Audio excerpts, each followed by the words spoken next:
Bueno, no sé si han leído a este señor, algunos seguramente sí, la gente más inclinada a la economía, a la ciencia política. ¿Se me escucha bien sin micrófono? Sí. Ok. Bueno, Buchanan ha fallecido hace bien poco, bien longevo, más de 90 años, por supuesto ha sido premio Nobel en el año 86, y es un referente importantísimo en la escuela de Chicago, ¿verdad? Es un economista que se ha dedicado, bueno, con muchos otros, pero particularmente con Brennan o con Gordon Tullock, a lo que se llama opciones públicas o public choice, o análisis de la toma de decisiones en la órbita de las asambleas o las decisiones sociales o colectivas. Primero una pequeña radiografía de su programa de estudios, solo para que sepamos de qué vamos a hablar y qué. A ver, para ponerlo en 3 líneas, digamos que es un economista. Y es un economista que de ninguna manera va a renunciar a sus postulados. Economista de Chicago, postulados individualismo metodológico y homo económicos. Sí, el modo en que los economistas usamos nuestra caja de herramientas para analizar cualquier toma de decisiones, ¿ok? Ese sería el...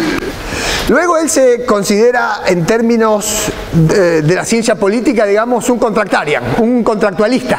¿Se acuerdan que ayer hablamos de esto?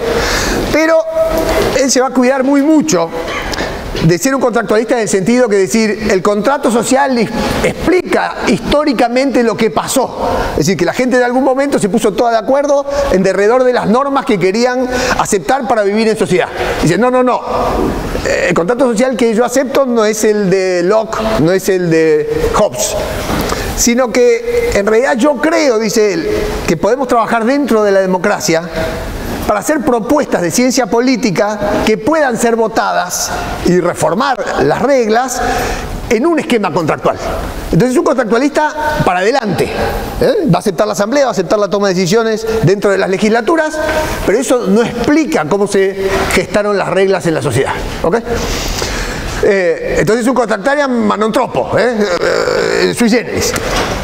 El tercer punto, y esto sí es súper importante, el tipo estaba una vez en el sótano de la universidad y encuentra un libro de Wicksell, que es el que definitivamente, y dicho por él mismo, lo mete en la senda de esto. Y Wicksell lo que dice, bueno, el aporte de Wicksell fundamental a ojos de Buchanan sería este. Es decir, ¿qué es justo? ¿O cómo definimos lo justo? Estamos hablando de reglas, las reglas por definición tienen que ser justas. ¿Por qué tienen que ser justas? Porque si no la sociedad se desintegra. Es decir, esto no viene a Buchanan, es de Rawls, pero está en su prólogo y yo lo digo cada vez que puedo porque me parece crucial en un ámbito donde hablamos todo el tiempo de cómo funciona el sistema de mercado. El sistema de mercado tiene que funcionar dentro de reglas justas. ¿Y por qué justas? Lo que dice Rawls, la verdad es a la ciencia. O sea, la ciencia tiene ese esfuerzo por buscar la verdad, como la sociedad es a la justicia. Entonces, si no hubiera una pretensión de encontrar la verdad, no hay ciencia. Y si en el fondo no pensamos en la justicia, no hay sociedad. Entonces la columna vertebral de cualquier sociedad, antes de nada, es que la gente sienta que está viviendo en un orden de alguna manera justo. Y esto es antes de todo lo demás. ¿Okay? Entonces Buchanan busca ese criterio de justicia y lo encuentra en Wicksell. Y dice, Wicksell, ¿qué es lo justo? 1000 definiciones posibles. A cada uno de ustedes ya se le está ocurriendo una definición de lo que es justo. Entonces Wicksell simplifica todo esto y dice, ¿qué es justo? Bueno, la decisión unánime es por definición justa, si es libre y voluntaria. Si tenemos unanimidad, no hay duda, esto es justo. Después, por otro lado, Pareto empezaría con esas cuestiones que son Paretos superiores, ¿verdad? Que las cosas van mejorando cuando mejora la situación de uno sin empeorar la de ningún otro. Pero mucho mejor si todos están libre y voluntariamente de acuerdo, porque a partir de ahí decimos que esto es justo. Y habría 2 maneras de imaginarnos la justicia, ¿verdad? Porque en el mercado 2 personas intercambian, ¿verdad? Cualquier cosa y dice, bueno, están de acuerdo, es libre y voluntario y justo. Pero esa unanimidad entre esas 2 personas, ese acuerdo común entre esas 2 personas, se lo llama débil. ¿Por qué débil? Porque mientras ellas 2 están diciendo que esto es justo, hay un montón de otra gente alrededor que en rigor de verdad no se opone a que ellos lleguen a ese acuerdo. ¿Y por qué no se oponen? Porque en el fondo todos los demás están aprobando una serie de un montón de otras reglas, por ejemplo la propiedad privada, por ejemplo el respeto de la palabra empeñada, por ejemplo la transmisión de la propiedad, que son reglas que están por debajo del contrato bilateral. Entonces esa unanimidad es débil, porque ellos se pusieron de acuerdo ante un montón de gente que ninguno se opuso. Pero en política, dice Buchanan, también hay acuerdos, hay arreglos, que podrían ser también intercambios. Y esto es súper importante porque él va a usar la figura del intercambio en la economía para analizar la política. Y va a haber intercambios que necesitan tener un grado de unanimidad más fuerte. ¿Por qué? Porque necesariamente para que la sociedad se vertebre tiene que ser, las reglas esas tienen que ser justas. Entonces, hace falta no que dos personas se pongan de acuerdo y todos los otros digan, bueno, está bien que ellos se pongan de acuerdo, sino que todos estén de acuerdo en la materia del intercambio. Entonces, estamos invitando a que todo el mundo se exprese y que todo el mundo, de alguna manera, establezca coincidencia sobre una cosa. Lo cual el grado de unanimidad que estamos exigiendo es mucho más fuerte. Todos de acuerdo para las reglas, ¿ok? O por lo menos para las reglas justas o para las reglas más importantes. Entonces, ¿cómo se verifica ese criterio de unanimidad fuerte? Por ejemplo, ¿saben lo que dice, por ejemplo, un habeas corpus? Es decir, un tipo que es detenido que no hay ninguna razón, entonces el tipo interpone. Dice, oiga, acá yo no tengo claro por qué me detuvieron, no me dieron explicaciones de esto, afectaron mi libertad de tránsito, me sacaron de... Entonces, ¿qué es lo que está diciendo ese? Oiga, este modo que ustedes emplean para retenerme, yo no estoy de acuerdo, yo solo no estoy de acuerdo. Y va el juez y el juez le dice, tiene razón, para que usted esté detenido tiene que haber tal y tal causa, tal. Entonces, que una sola persona, con un instrumento, está preservado, aún de que el otro 99% le quiera privar de la libertad por alguna razón que no le explico bien. Entonces, esa es una unanimidad fuerte, hace falta que todos estén de acuerdo. Bueno, esta primera distinción es súper importante. Hasta acá me siguen más o menos. Bueno, estas son cuestiones conceptuales para entender a Buchanan. Entonces, vamos más rápido con algunas apreciaciones centrales. Para Buchanan, ¿qué es la política? La política no es un ejercicio de maximización del poder, no es un ejercicio de dominancia, sino que es un ejercicio de conciliación o de reconciliación posible. Sí, el esfuerzo de la política es tratar de reconciliar. Ahora, ¿en derredor de qué? De un acuerdo. Y un acuerdo que va a plantear casi como economista de una única forma. Hay un input o un costo que asumimos todos, ¿cuál es? Respetar la norma. Y hay un output que es beneficioso para todos, que es el resultado de la norma. Entonces el tipo va a decir, bueno, pero hay arreglos políticos, es decir, hay intercambios políticos, sí. ¿Qué se intercambia? Todos transferimos nuestro respeto a la regla, 1, 2, 3, 4, 5, 6, en beneficio de que todos recibamos el respeto de todos los demás. Entonces, pero hay un intercambio. Entonces empieza a ver la política como si fueran intercambios económicos. ¿Tiene un costo para vos? Sí, tengo que aceptar la regla. ¿Tiene un beneficio? Sí, que todos los otros lo aceptan. Por supuesto, lo más lindo para cada uno dentro de una órbita de privilegio sería, todos ustedes acepten la regla, que yo no. ¿Verdad? Entonces, eso sería todo beneficio para mí y todo costo para ustedes. Entonces, no, asumamos cada cual su pedacito de costo, aceptemos la regla y tomamos el beneficio de que todos los otros también la respetan. Y esto es un intercambio para él. Entonces, la política la va a ver como intercambios, todo el tiempo como arreglos posibles. Ahora, en el fondo les dije que había arreglos de distintas jerarquías porque las normas tienen distintas jerarquías, ¿verdad? Entonces, habrá normas más importantes, que son las normas constitucionales, donde por necesariamente ser justas para vertebrar la sociedad requieren unanimidades muy fuertes, y a partir de ahí hay un montón de otras normas que empiezan a requerir que esos acuerdos que tengamos puedan hacerse con menor grado menor grado de fortaleza, es decir, la unanimidad puede ser menos fuerte, es decir, con mayorías decrecientes. Entonces ahí el tipo, como buen economista, va a plantear un problema. ¿Cuál es? Que ponerse de acuerdo en ese arreglo tiene costo. Es decir, la toma de decisión colectiva, y esto es otra cosa súper importante, tiene siempre costo. ¿Costo de qué? De sentarse, de convencer al otro, de hacer una propuesta, de escucharla del otro, de no entenderla, de ponerse de acuerdo tiene costo. Eso es un costo. Y enfrente hay otro costo. ¿Cuál es? Que si nosotros aceptamos someternos al resultado de la votación, porque esto es una asamblea, es una manera de tomar decisiones en un ámbito social, entre todos, es distinto que el mercado, ¿verdad? Es un arreglo entre todos, acá sentados y discutiendo y votando. Entonces lo que tenemos que saber es que si nos atenemos al resultado, la posición que gana, de alguna manera, se impone a la posición que pierde. Entonces hay dos costos. Uno es cuánto tiempo nos lleva a ponernos de acuerdo en algo. Y por supuesto, cuanto más grande sea el grupo, más costo es. Y además, ¿cuánto daño nos hace perder la votación si nos toca perder? Porque no es lo mismo ponernos de acuerdo en dónde ponemos un semáforo, que, a ver, estamos todos acá tratando de poner un semáforo, podemos tardar 2 días. Si al fin de cuentas que lo pongan en aquella esquina o en aquella otra, a mí me da lo mismo. Entonces, si pierdo, no pierdo tanto. Lo único que estoy perdiendo es el tiempo por decidir. Y si pierdo el tiempo por decidir, entonces, ¿qué me conviene? Y tercericemos esto y que alguien ponga un semáforo, no gastemos el tiempo. ¿Qué estoy comparando? El costo de la toma de decisión con la externalidad negativa que me traería perder. Ahora, si estamos hablando de cosas muy importantes como la vida, la dignidad y la propiedad, yo no quisiera perder. Entonces ahí le gasto mucho tiempo a la toma de decisión y voy a exigir una unanimidad que es más alta. Y por supuesto, cuanto más alta tiene más costo. Entonces esta lógica económica está metida en todo el análisis de Buchanan. ¿Hasta ahí estamos hasta acá? ¿Se sigue? Bueno, muy bien. Vamos un paso más. El tipo va a poner otra cosa súper importante, y ya termino con los postulados, que es que hay un momento constitucional y todo lo que sigue es postconstitucional. ¿Y esto por qué es importante? Y porque una vez que está puesta la regla, que esa regla asigna los derechos de propiedad, por ejemplo, que es una cosa tan importante como la dignidad de las personas, a partir de ahí empieza a disparar un juego que es de naturaleza distinta, porque en vez de ser asignativo, el juego que sigue tiene mucho riesgo de convertirse en un juego distributivo. ¿Qué es lo que quiero decir? Que dada determinada regla, la gente juega su juego adentro de esas reglas, ¿verdad? Imaginemos el básquet. Yo por tirar a la canasta, ¿verdad? Tengo más chance de encestar si estoy más cerca. Ahora, si me puedo acercar un poco más para encestar, lo voy a hacer. Y no voy a tirar de más lejos porque tengo más riesgo de errar. Ahora, si alguien pone una línea, así como se puso hace 10 o 15 años, de donde si tiro de afuera, en vez de puntuar 2, puntúo 3, me invita a tomar un riesgo o una decisión que a lo mejor no hubiera tomado, porque tengo más chances de errar y darle el contratoque al otro. Entonces, cambias la regla, te cambia el incentivo y cambia todas las decisiones de los jugadores.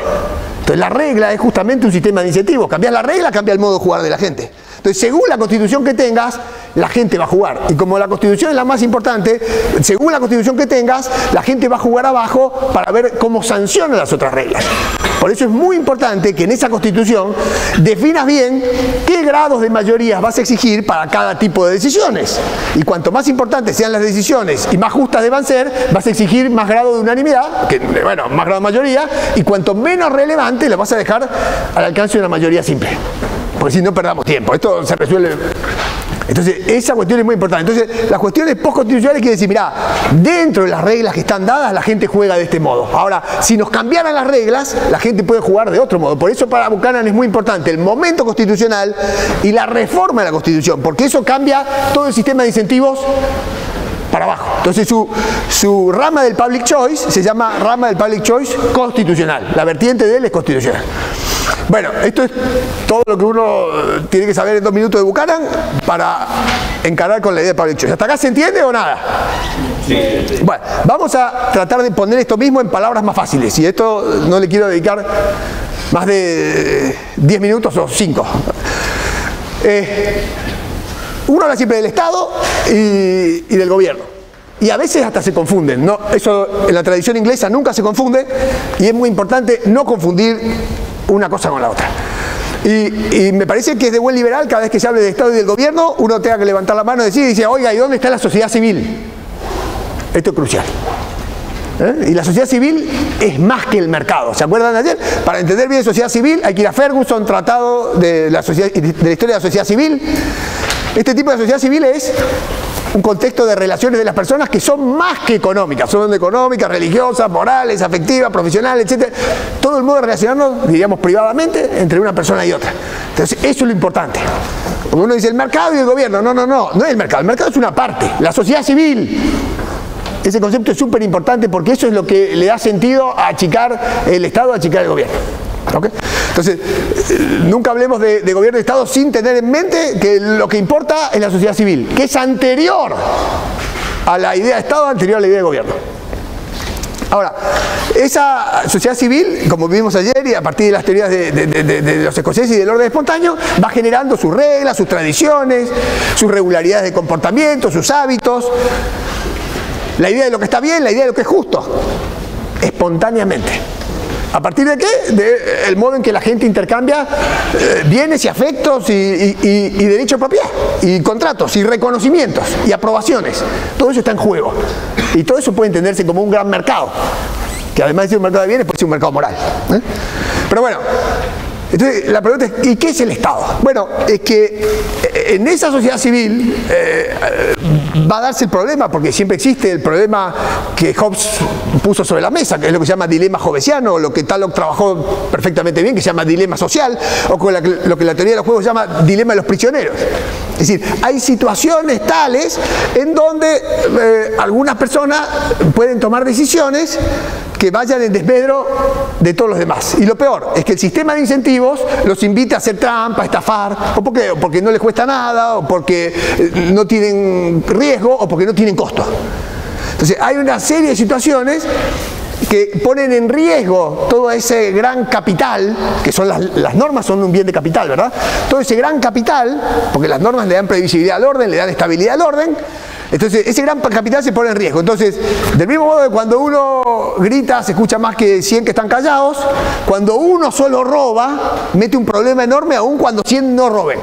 ¿Por qué? Porque ese que roba hace que los otros 100 tengan que cambiar su modo de vida. Comprar candado, guardar la bicicleta, cerrar la puerta, mirar que las ventanas estén, comprar seguros. Un solo tipo que venga a contramano de lo que la mayoría de la gente ha acordado para vivir más armónicamente, con menos conflicto, en un orden de respeto, uno solo te rompe todo.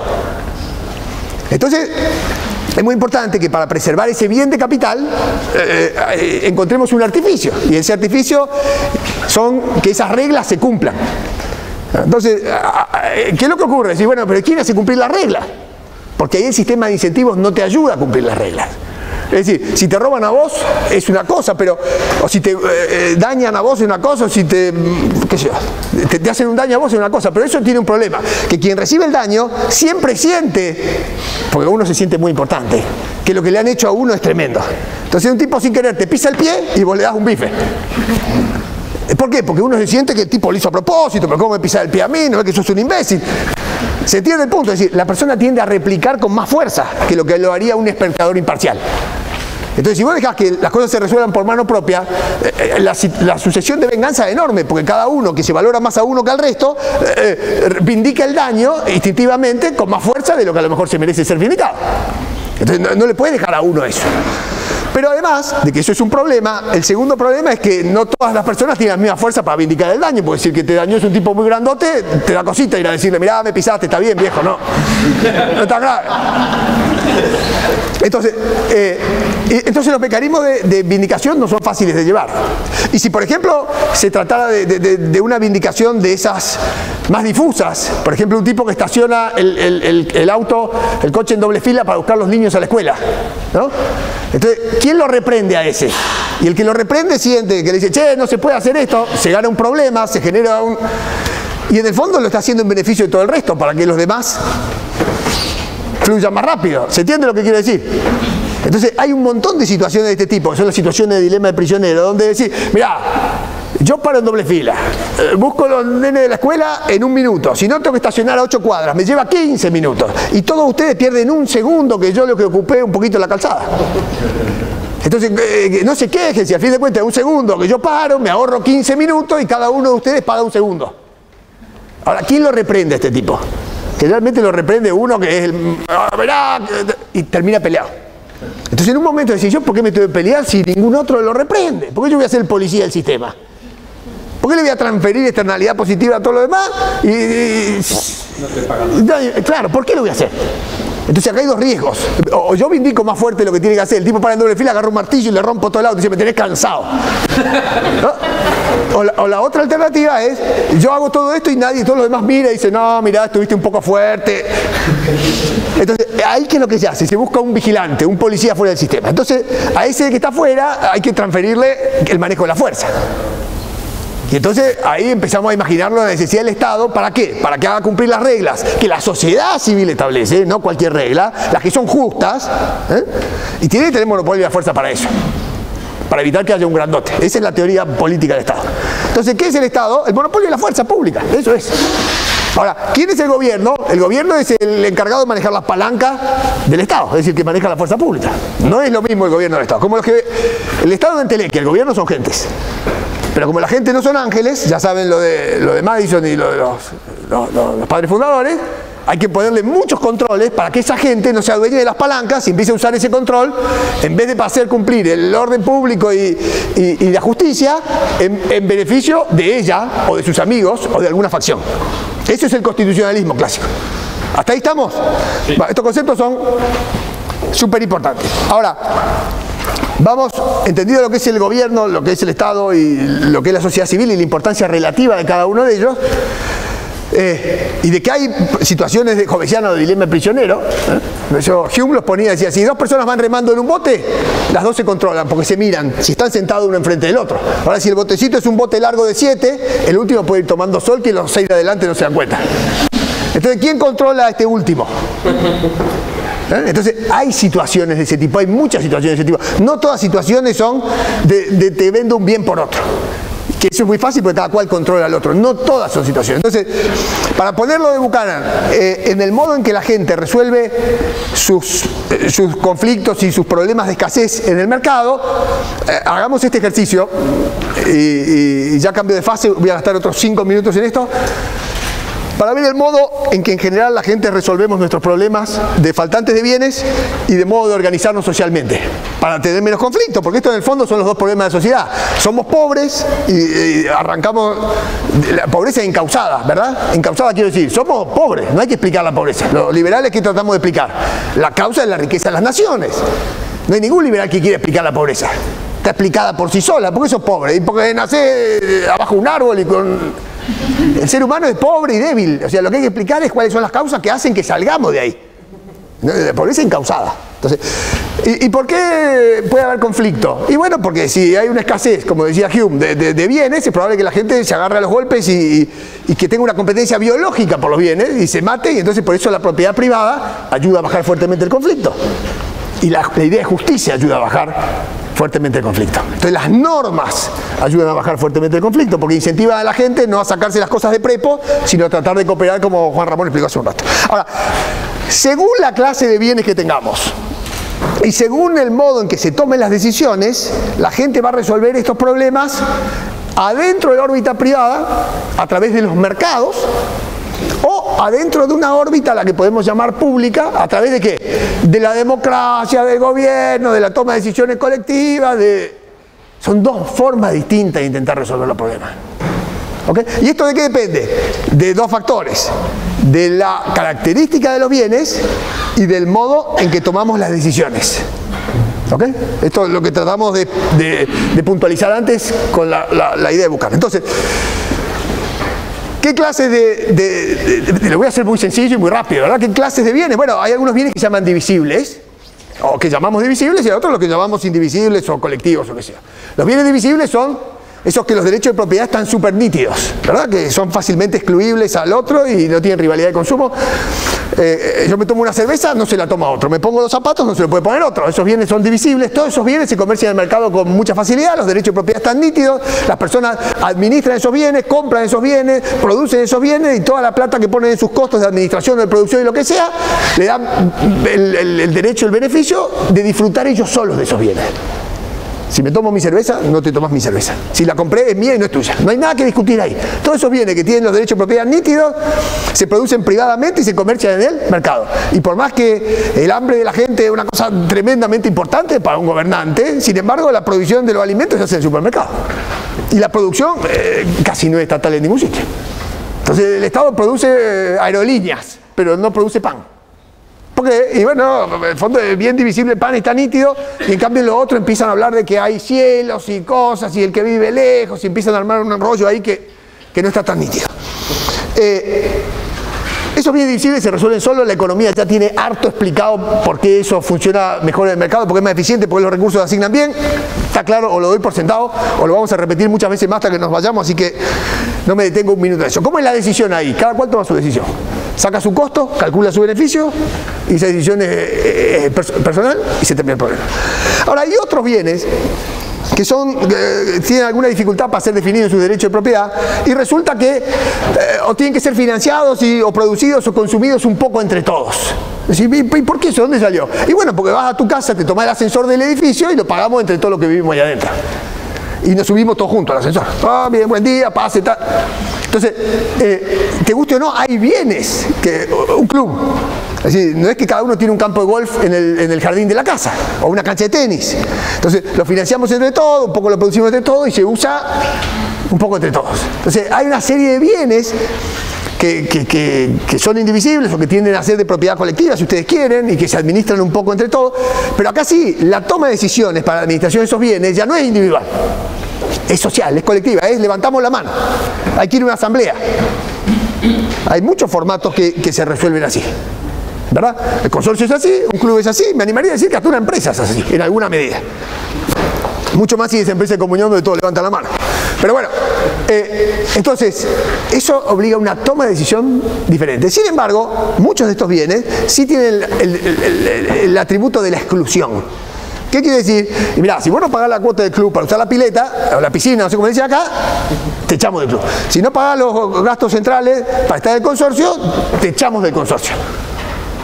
Y además, si en las asambleas te tocó perder, que eso es una posibilidad, porque hay un reglamento, hay una regla constitucional, entre comillas, la que llamamos reglamento, y te tocó perder, vos decís, bueno, me voy de este club, me voy de este edificio.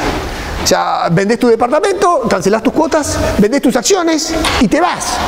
Entonces son bienes colectivos, obligan a tomar decisiones levantando la mano, eso es cierto, pero podés entrar y salir cómodamente. Entonces, esos bienes están dentro de la órbita privada, salvo que toman decisiones de manera diferente. ¿Okay? Bueno, y acá el tema crucial, una línea que divide, ya voy terminando con esta clase de bienes, pero esto es el súper gran problema de todo esto, que es justamente esa situación de dilema de prisionero, esa situación jovesiana, ¿ok? Que teoriza un señor que se llama Samuelson, a la par de otros, y esto dice, mirá, lo que pasa es que hay algunos bienes que son justamente de esta clase colectivos, que tienen los derechos de propiedad común y tal y cual, que a veces no permiten la exclusión. Y a veces no tienen ninguna rivalidad en el consumo. Entonces puede pasar el caso que algunos los financian, los trabajan, los producen, y otros los consumen sin haber puesto nada. Y entonces, a veces Samuelson dice, ahí hay un problema de bien público. ¿Y cuál es? Que los que pagan por el bien, en el fondo no pueden evitar que otros disfruten del bien. ¿Y cuál es la consecuencia para Samuelson? Hay un subóptimo de producción. Ejemplo, hay que hacerle un regalo a la maestra en la escuela, ahí están las mamás, todas las mamás ponen, no sé, 5 euros para el regalo de la maestra el día del maestro, no sé si aquí en España se hace eso, y una mamá se hace la burra y no pone. ¿Quién le va a decir al nene que no puso? Pues cuando van a comprar el regalo para la maestra es más chiquito. Y la mamá que dice, ay, sí, te mando mañana la plata, no manda nunca. ¿Qué es lo que hace? Se cuelga costillas de las otras mamás que ponen, lo mismo va el regalito del cumpleaños de otro. Y así, de estas situaciones hay 1000. Entonces dice, ahí está, ahí apareció el gorrón, apareció el bribón, apareció el freerider, apareció el chupasangre, apareció el parásito. El tipo que no pone, pero que ahí pone carita y se sigue el punto que estoy haciendo. Pero habría un montón de situaciones que uno puede poner así. Imagínense un pueblo donde todos va a poner un farol en la puerta de la casa y aparece uno y dice, yo, ¿para qué voy a poner yo el farol si lo pone el de al lado? Dice, ¿para qué lo voy a poner yo? Y si vos, ¿por qué no pones farol? No, porque no me interesa, me molesta muchísimo la luz. Se echa para abajo, y que póngalo. Pero hay menos faroles, eso dice Samuel. Entonces, pareciera ser que a partir de esto decimos, mirá, hay que empezar a perseguir estas ratas. Porque estos son parásitos. Entonces, para eso está el Estado del fondo, para volver a instalar la justicia. Si vos usás la luz, pagá la luz o poné la luz. Si querés que le regalen a la maestra y tu nene quiere salir en la foto, poné la plata. Entonces tiene que haber alguien que hace la lista, pim, pim, pim, puso, no puso, dame la plata. Entonces ese policía de afuera, de golpe del Estado, que se supone viene a instalar o a restablecer la justicia, de que en esos bienes que no son divisibles, todos pongan para producirlos y para disfrutarlos, que ninguno se haga él burro como el administrador del gasto central. Acá lo más importante, y cierro con este asunto, ¿cuál es el problema? Que ese policía en el fondo dice, mirá, la verdad, que yo acá veo un problema de bien público. Entonces Entonces hay algunas personas que empiezan a ver problemas de bien público porque algunos presuntamente le están transfiriendo a otros externalidades positivas. Es decir, vos estás disfrutando de que este tipo pagó esta cosa y en el fondo estás disfrutándolo y sin pagar, ¿no? Entonces uno puede llegar ahí hasta el ridículo, ¿verdad? Ahí está, fíjate qué rico perfume que tengo, me salió 5 euros, dame medio. Si al fin de cuentas te estoy transmitiendo toda una externalidad positiva, ¿verdad? Y las mujeres bonitas podrían pasar con la mano y decir, vamos, pagando. Porque si al fin te estoy transmitiendo una exterioridad positiva, ¿no? Y de golpe uno podría, si la vecina al lado de la casa es fea y toma sol, decirle, oye, un impuesto. ¿Cómo se te ocurre, no? Si le damos el poder a un tipo para que defina lo que transfiere externalidad positiva, el tipo puede empezar a ver que algunos le están transfiriendo externalidad positiva a otros, que los otros son unos bribones o unos atorrantes que no quieren financiar, y aparece con la compulsión y les cobra el impuesto. Entonces el grave problema de esto es que por empezar a perseguir a los free riders, le damos el monopolio de la fuerza a uno que en el fondo empieza a capturar rehenes. ¿Y por qué empieza a capturar rehenes? Porque empieza a hacerle pagar a gente que a lo mejor no hubiera querido pagar. ¿Verdad? ¿Y por qué no pusiste la velita a la puerta de tu casa a la noche? Si todos la estamos poniendo, sos un pibe bárbaro. Dice, yo soy ciego, no quiero la velita. No, mentira. Si además viene tu familia a visitarte, pagá la velita. No me sirve la velita. Pagá la velita. Entonces, ese se supone que ya sabe las preferencias de todo lo demás, ¿verdad? Entonces, ahí hay un problema tremendo, que es que por perseguir free riders empezamos a tomar rehenes. Y si empezamos a tomar rehenes y ese tipo tiene el poder para hacer eso, aparece la otra figura del public choice, que son los rent seekers. ¿Qué son? Rent seekers, cazadores de renta. Tipos que tienen que convencer a ese que ellos son transmisores naturales de externalidad positiva, que ellos hacen el gran esfuerzo y que todos disfrutan y no le pagan en el mercado lo que ellos hacen. Entonces, el gran secreto es convencer al gobernante que yo hago una cosa que merece ser recompensada por el mercado, pero que todos se hacen los burros y que no me quieren pagar. Y entonces vamos a cobrar un impuesto para que en el fondo recompensen lo que yo estoy pagando por ello. Ese es el negocio, que es el cazador de renta. Un tipo tiene que convencer al gobernante de que él es un generador natural de externalidad positiva, que el resto de la gente se hace los burros y no le quiere pagar, y que todos están disfrutando de lo que uno hace y uno paga en beneficio de los demás. Entonces, esta es la lógica Entonces, ¿qué pasa? Que si ese tiene el monopolio de la fuerza, un montón de decisiones de la sociedad civil, un montón de decisiones del mercado, empiezan a mudarse coactivamente a la órbita de la decisión, de la órbita pública, de la democracia, de las manitos, del que gana y pierde, del que dispone quién gana y quién pierde. Entonces lo sacamos de la órbita de la sociedad civil, que básicamente es libre y voluntaria, para correrlo a una órbita donde empieza a haber compulsión, donde empieza a haber coerción, donde empieza a haber ganancia y pérdida marcada. Entonces, para resolver este problema de bien público que denuncia Samuelson, si ustedes quieren, ¿no? Estas cuestiones de dilema jovesiano, dilema de prisionero, la transmisión de la órbita privada o de la sociedad civil a la órbita del gobierno, de la democracia, de la toma de decisiones colectivas del Estado, ¿es la solución? Esa es la pregunta crucial. Entonces, toda la cuestión del public choice en el fondo se decide en esto, es decir, de este lado la sociedad civil, los mercados y todo esto, sean bienes divisibles o sean bienes indivisibles de la órbita privada. Y acá hay una línea, y acá estaría la toma de decisiones, la democracia, o el gobierno, o la órbita pública, llámenlo como quieran. ¿Cuál es el problema que hay? Que esta línea la van corriendo cada vez más y nos asfixian acá. El gobierno se come la sociedad civil. Bueno, ahora ya termino, últimos 5 minutos, no sé si me da el tiempo.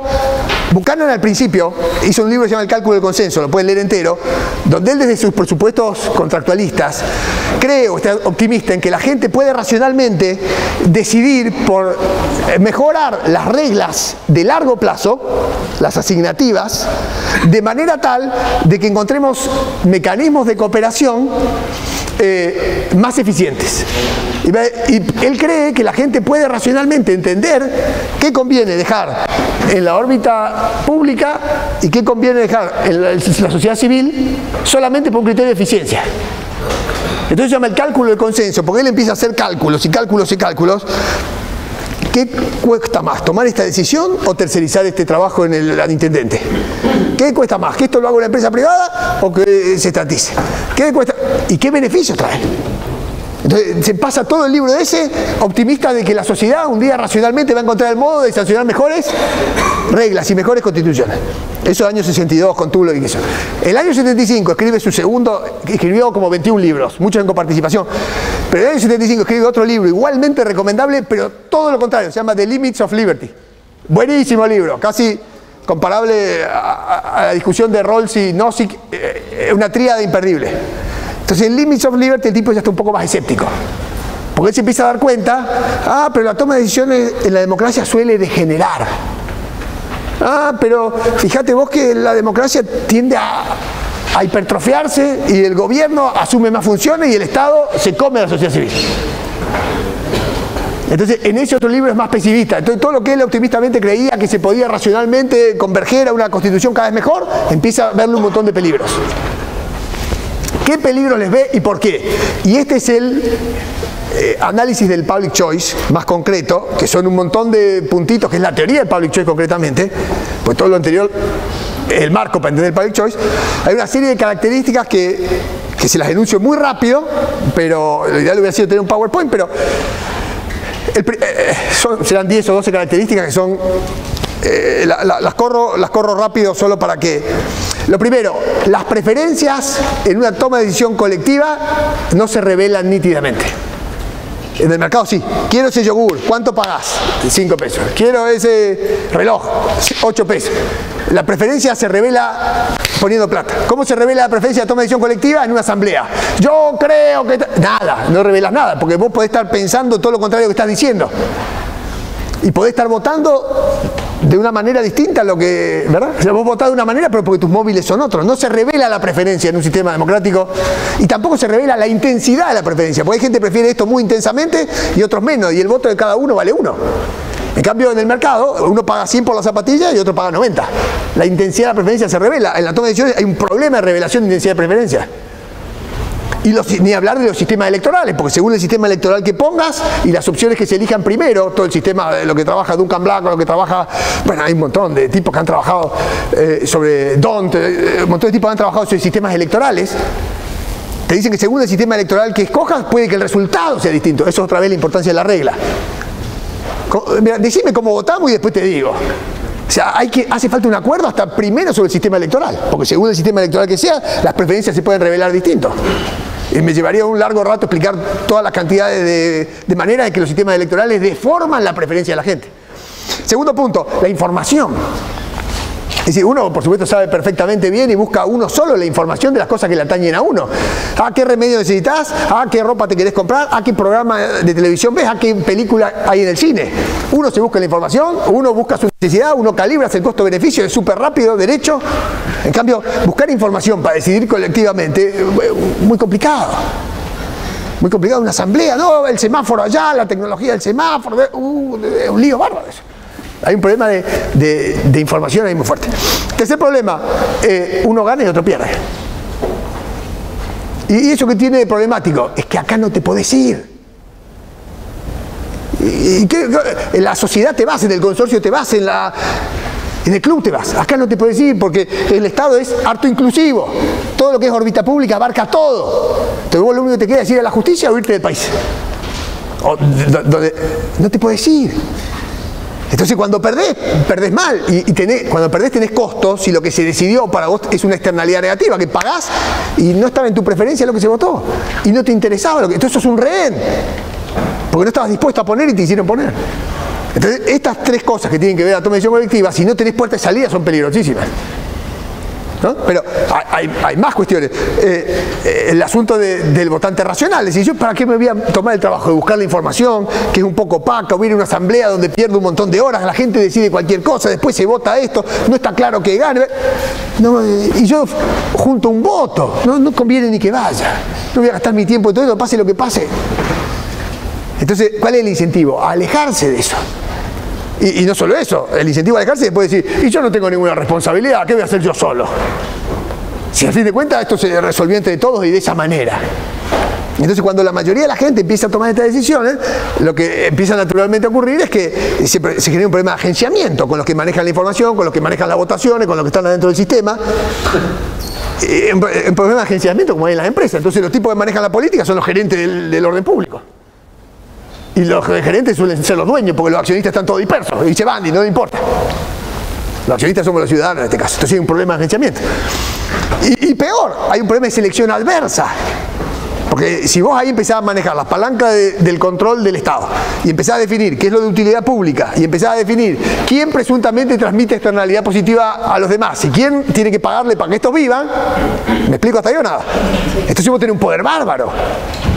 Y si hay un botín tan grande, la selección es adversa. ¿Quién va a querer ser político? Ah, bueno, ¿quién va a querer ser político? ¿Un ladrón? ¿Un pirata? ¿Un tipo al que le seduce enormemente manejar esa palanca y el poder? Un tipo que tiene una ideología así que dice, mira, hay que ir para allá, para allá, para allá, porque todo lo que decían los demás está en contra de lo que yo pienso. Entonces la selección de la política es adversa. ¿Quién va a la política? ¿Y por qué digo adversa? La política te va a decir, no, el que va ahí es un servidor público. Ja, ja, ja. Este es el aporte de Buchanan. El que va ahí va a hacer negocio. ¿Qué es servidor público? El que es servidor público lo hace en la sociedad civil. Está en la pastoral, está en la capilla, está en la sociedad de socorros mutuos. Está ayudando a los demás porque le da la gana. Y no dice, mirá cuánta externalidad positiva transmito, recaudemos un impuesto para que yo lo haga más fácil. No dice eso. ¿Por qué? Porque es un virtuoso, porque es un servidor público. Que los hay, porque es un altruista nato. Pero ese no necesita la palanca del Estado para ser altruista.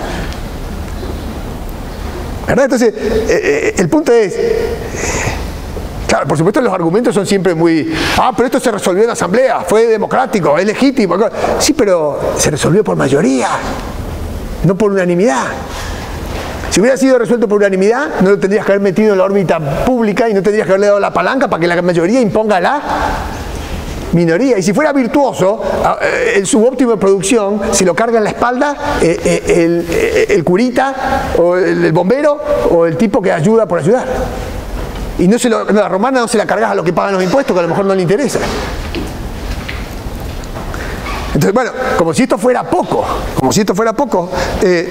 adentro del Estado aparece la burocracia, que no son políticos, pero que son tipos que, como cualquier gerente de cualquier empresa, quieren más presupuesto y quieren más programas. Queremos en el Estado hacer esto, esto, esto, porque le gusta tener una oficina más grande, más secretaria, un chofer, más recursos, más empleados, más poder. Es decir, como el gerente de cualquier empresa. Me ascendieron, ahora me dieron 2 proyectos nuevos. En el Estado quiere lo mismo. Entonces la burocracia, ¿qué dice? Queremos más presupuesto. ¿Para qué? Para hacer mejor nuestra función. Entonces los burócratas empiezan a agrandar el Estado. Entonces fíjense todos los incentivos que estamos recorriendo para después darnos cuenta que la democracia inexorablemente degenera. Y estos señores políticos que van a buscar el poder, o que ellos sí quieren maximizar el poder en lugar de reconciliar posiciones y tal y cual, entonces en el fondo empiezan a tomar actitudes. ¿Cuál? Y bueno, vamos a prometer para canjear esas promesas que voy a hacer desde las palancas del Estado por votos para que me permitan a mí estar en mi banca. Entonces hay 2 maneras típicas de ser político. O uno se hace populista y le empieza a regalar a la gente bienestar social a cambio de votos, una clientela, a muchos un poquito. O hay otra manera, que en realidad a veces nos olvidamos, que es la mercantilista, que es le sacamos a todos un peso, levantamos los aranceles y lo transferimos a una gran empresa, que a lo mejor me manda un regalo para fin de año al despacho. Son 2 maneras. O le damos un poquito a cada uno sacándole mucho a algunos, o más a otros, o le sacamos un poquito a muchos para darle mucho a... Ojo, esa autopista, siempre damos la clientela, pero el mercantilismo igual, hay un montón de empresas muy grandotas que lo único que le dice es, oiga, necesito un pequeño subsidio, bájeme un punto la tasa, súbame el arancel, para que todos los consumidores me paguen un pesito. ¿Qué le hace un pesito a él? Para 1 millón para mí. ¿Qué le hace demorar un segundo con el auto si yo meto a mis niños y me ahorro 15 minutos? Esa tentación está siempre existe. Entonces, los políticos que hacen, o populistas o mercantilistas, porque es lo que más le conviene. Entonces, y vamos a los últimos problemas, que los incentivos. Si el tipo ese se quiere quedar en el puesto, ¿qué es lo que va a hacer? Bueno, tomemos deuda hoy, que la gente no pague los impuestos para darle bienes públicos hoy, y que la paguen. Bueno, ¿el incentivo cuál es? A tomar deuda. Mantengamos la economía calentita hoy, el día de la votación. Hagamos prociclo, llamemos a un economista bueno, que sea keynesiano, que nos cambie actividad por inversión y por ahorro, y que la gente sienta que está en la primavera el día de votar. Hagamos prociclo. Pero después esto es una burbuja, explota. Bueno, mañana vemos. Lo importante es que yo gane el día de la votación.